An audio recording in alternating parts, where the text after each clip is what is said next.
You know, what sets me apart is my 3 decades of real-world leadership experience. The folks on my right over here have over 100 years of elected office experience. I rose from the lowest enlisted ranks to retire as a full colonel. I commanded the 6th largest Air Force base in the world. I commanded a B-1 bomber squadron in combat in Afghanistan and Iraq wars. I advised the chairman of the Joint Chiefs, the Secretary of Defense, and the President of the United States. I've led nuclear operations and planning. I wrote 3 pages in the Black Book. That's in the nuclear football that's carried with the President. You have to be the expert in strategic deterrence and nuclear operations to do that. I was on the team that led the planning for the global war on terror after I survived the Pentagon attack on 9/11. I hold master's degrees from Harvard University's Kennedy School, the U.S. College of Naval Warfare, and Air Command and Staff College, and where we studied international security, foreign policy, national strategy, and politics. And I'm proud to say that Dr. Ben Carson and another governor, Governor Sarah Palin, did endorse me because they believe that I understand what it takes to get the oil and gas out of the ground in their own states.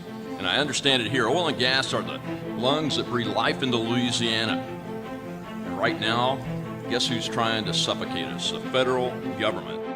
Washington is constantly adding avalanches of overregulation to make us less competitive and doing deals with countries like Iran that makes them more competitive in the very natural gas industry that we're here talking about making sure we're competitive in. Of course we need to protect the environment, but we don't need to protect it and make it so green that we can't produce oil and gas, which is the lifeblood of Louisiana, and that is the lifeblood of what makes America great.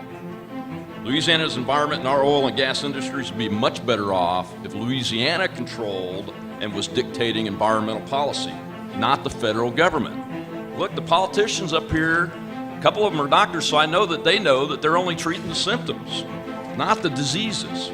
Until we recover lawmaking authority back to the Congress and away from faceless bureaucrats at places like the EPA and all of the other unconstitutional alphabet soup agencies in Washington, we will not treat the disease. We need to move the decision-making power on the environment back to Louisiana, where people like you have the responsibility and the control over the state-level agency. Government debt and deficits weighs all of us down, weighs your industry down the most, and right here in Louisiana the most. I support the penny plan in Congress. It's an actual bill in Congress to cut 1% across the board from every dollar spent in the U.S. budget for 7 years. And I don't believe in the Federal Department of Education because it's not the feds that should control education policy. And I'd send that power back to the states and to the parents where it belongs. Compromise for the sake of compromise and this bipartisan across the aisle reaching sounds great. But we need to work together as Americans, and we need to not compromise on the principles in the Constitution of the United States and the Declaration of Independence. I appreciate my opponents and what they've accomplished. I also fully understand that they understand politics. Well, guess what? I understand the real world, folks. I'm the only person on this stage that's practiced leadership in a world that's like yours and that truly understands what you do every day. And you know, folks up here, we're going to say that we're going to fight for you like they do for veterans. How's that going for veterans? Homeless, dying on waiting lists at the VA. It's because they don't understand it. You can't fight for what you don't understand. And like you, I've had to get hundreds of contractors and leaders with big egos to the table to find real solutions.